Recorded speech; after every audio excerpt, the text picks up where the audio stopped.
Welcome back to Brick City, boys. Back here for some BKFC picks. BKFC Salt Lake City, Christine Ferea versus Jade Masson-Wong. It's a pretty decent card, actually. Tiny bit of name value. We've got Little Heath and Jeremy Stevens taking on Bobby Taylor in the co-main event. Drako Rodriguez versus Trevor Bradshaw will be a good fight. The main event should be as advertised. Both of those fighters, Christine Ferea being your long-standing reigning defending flyweight champion, going up against the impressive JMW in Jade Masson-Wong. So I'm going to go through the entire card there, or the entire main card. It's a 9-fight main card, starting with Mcdonald versus Mcdowell. Some of these fights are going to be hard to predict. A lot of these fighters are making their BKFC debut, so a lot of these predictions might just be based off of amateur experience. Such as the main card opener, Mcdonald versus Mcdowell.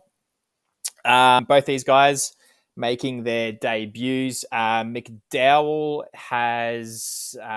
he fought for 11 amateur titles.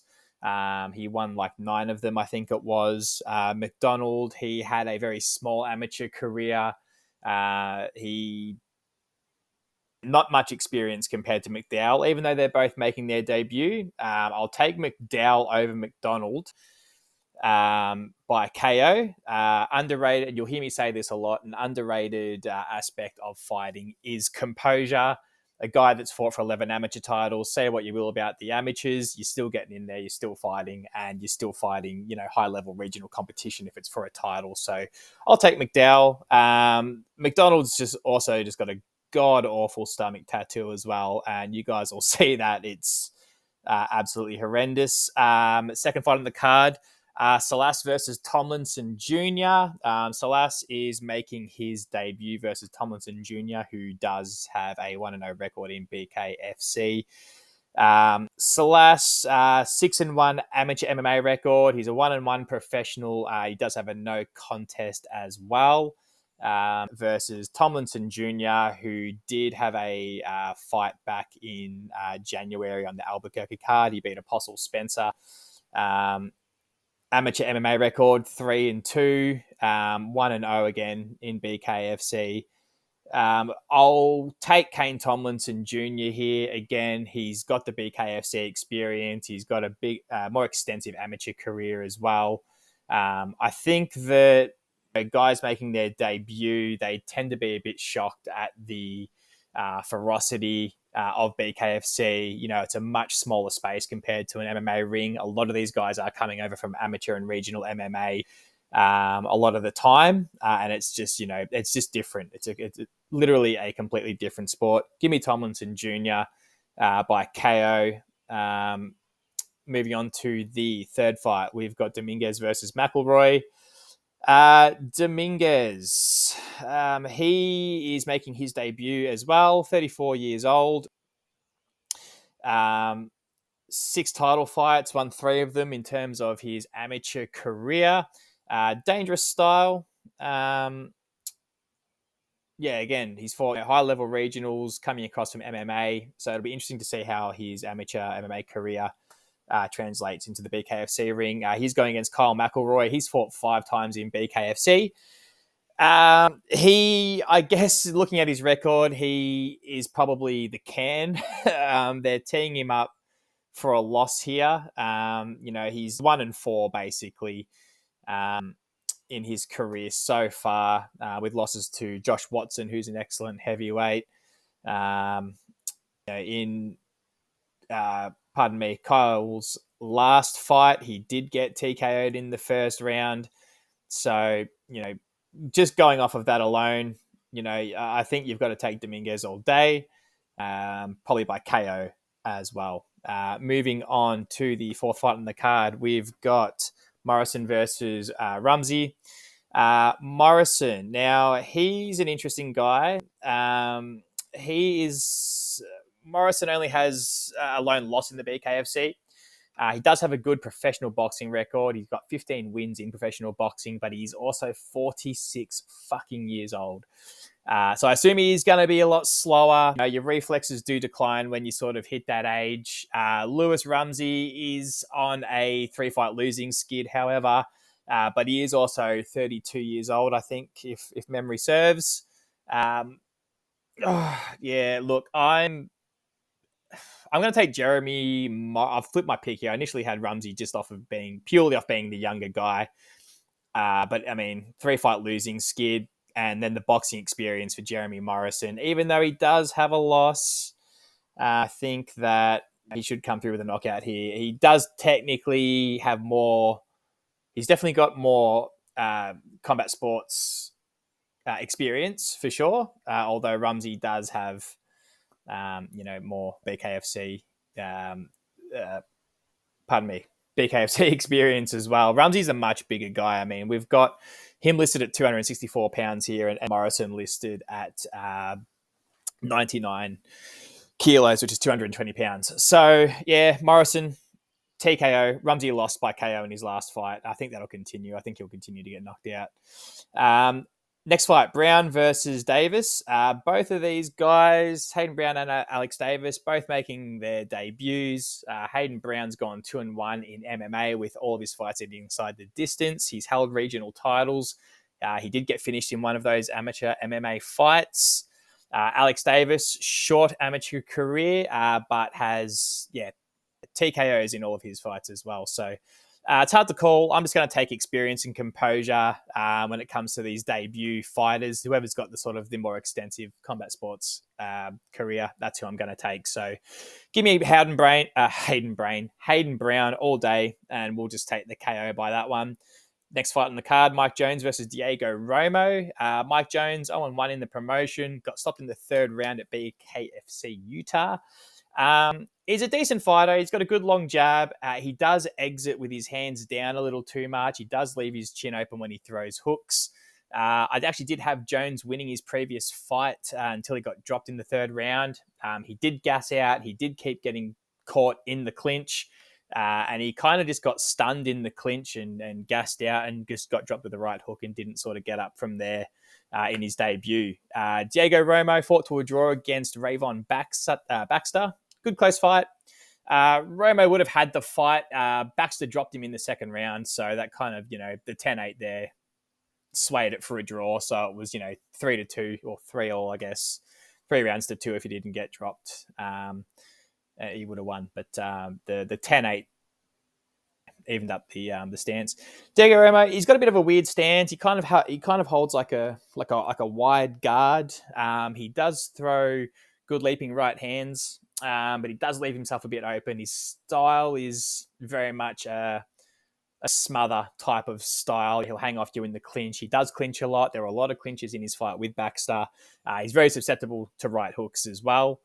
So, yeah, I'll take Mike Jones by KO. I think he'll be able to keep pepper Diego Romo with the jab, and I think that he will eventually find a right hook as well. Third last fight on the card, Drako Rodriguez versus Trevor Bradshaw. Drako Rodriguez, 1-0 in the promotion. Got a third round stoppage win over Will Shute, where he scored 4 knockdowns. Great fight. Drako sort of showed his balls and his toughness. He got off the canvas himself in the second round on his way to delivering 3 knockdowns and 5 less years off the life of Will Shute in the third round. He's a fighter who's comfortable fighting off of the back foot. He does let himself get pressured easily, but he picks his shots. He's a smart fighter, doesn't throw himself into the fire just for the fuck of it. He's got good countering ability, good defense. He's got good positional awareness. He knows when to defend. He knows when to attack. His opponent, Trevor Bradshaw, knocked out Troy Dennison in the first round, scored 2 knockdowns in that round. Powerful, excellent finisher. If he sees his opponent hurt, he does go for it. He throws vicious hooks, does leap into his shots a little bit, and that does kind of leave him open for counters, which is what Drako Rodriguez does sort of specialize in. He's a guy that he throws a lot of check hooks and he does fight off of the back foot. All that said, I'll take Trevor Bradshaw in this one. He's the bigger guy. I think he'll press the action, and I think he'll get a KO in the middle rounds. I think, he will drop Drako Rodriguez. Power difference between Trevor Bradshaw and Drako Rodriguez's last opponent seems to be pretty exponential. So give me Trevor Bradshaw with a mid-round KO. We'll say round 3. My favourite fight on this card, probably the reason why a lot of people are tuning in, if you're not a BKFC regular, Jeremy Little Heathen Stevens versus Bobby Taylor is your co-main event. Bobby Taylor won his previous fight by decision. Dropped his previous opponent in the first round with a beautiful right hook as Roberts sort of leaped in and he just countered in there and just got a beautiful knockdown. He got another knockdown in the fourth as well. He has good timing, good vision, which was evident when he the way that he timed the right hook for the knockdown was beautiful. He does have a chin. He does get hit with big shots. From the first round through to the decision in his last fight, he fought with a cut that was opened up under his eye from Taylor. That was opened up under his eye. But Taylor does keep sort of pushing forward. He swings a bit wildly, bit of a wild man. He does have a chin and he's open to eating shots. That's why I think Jeremy Stevens, being the younger fighter, if you can believe that, and the more experienced, should be able to get the stoppage. I'll say the fourth round. We know Jeremy has power. He has a chin as well. I don't need to shit on about his combat sports experience. If you're watching him in BKFC, I'm sure you're aware of his MMA accolades. He come off a beautiful fight against Altera in his last fight. Third round stoppage, opened up a cut, and I think he broke the orbital of Altera in his last fight, which is a great fight too. That was a beautiful fight. So give me Jeremy Stevens. We'll give him a KO too. Hopefully it's a highlight reel KO. I'm a big Jeremy Stevens mark. He's one of my favorite fighters. I love his attitude. Always comes to fight. Always puts on a show. He's brilliant. So let's hope Jeremy Stevens can. If he gets this win, he'll get a title shot. I mean, that's just the way the BKFC works. He's got name value. They'll elevate him into a title straight away, or maybe put him in a fight with like Palomino or something, which would just be money, basically. Second best fight on the card here for sure. Main event. This is going to be a great fight. Christine Ferea, your long-standing reigning defending flyweight champion, coming off back-to-back wins against Rowdy Beck Rawlings. What can you say about Christine Ferea? She's essentially the Amanda Nunes of BKFC at this point. She's, the GOAT, if you will. She's one tough bitch, a true staple of the promotion for anyone that's been paying attention. She's a very long-standing champion. 2 wins over Britain Hart. Like I mentioned, 2 wins over Beck Rawlings as well. Excellent fighter. Now, I was watching her past couple of fights. She's getting a bit up there in age as well. She's 41. She does sometimes exit with her hands down when she throws flurries. When she exits, she does roll with shots, but when she's a bit exhausted in the sort of later rounds, she does kind of exit out and sort of roll, or she is open for shots. But having said that, she's got an excellent chin on her. No one's been able to out tough her yet. She's 8-1. She's only lost once. 8-1 in BKFC is very impressive, especially at her age as well. Generally she should be on the decline, but she just continues to win. She's just tougher than every other chick out there at the moment. She is coming into a fight against JMW, Jade Masson-Wong, who beat the absolute bags off Gabrielle Roman. Dropped her in the first 30 seconds of that fight, and then dropped her, 30 seconds later, I guess. First round finish for her against Gabrielle Roman was a complete shutout. She has excellent movement, excellent speed. She changes levels well, good in and out movement, and she's got excellent textbook fundamental boxing techniques. So she pivots and twists into her punches. She's very defensively aware.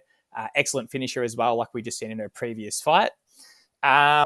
I live in Australia, so we don't have betting odds, but I could imagine she's the underdog, and I actually am taking JMW to get the win here. Big thing that factors into this decision, JMW is 31, Christine Ferea is 41. That's a 10-year difference. At the highest level of combat sports, that does make a difference. JMW was very quick on her feet, very accurate as well.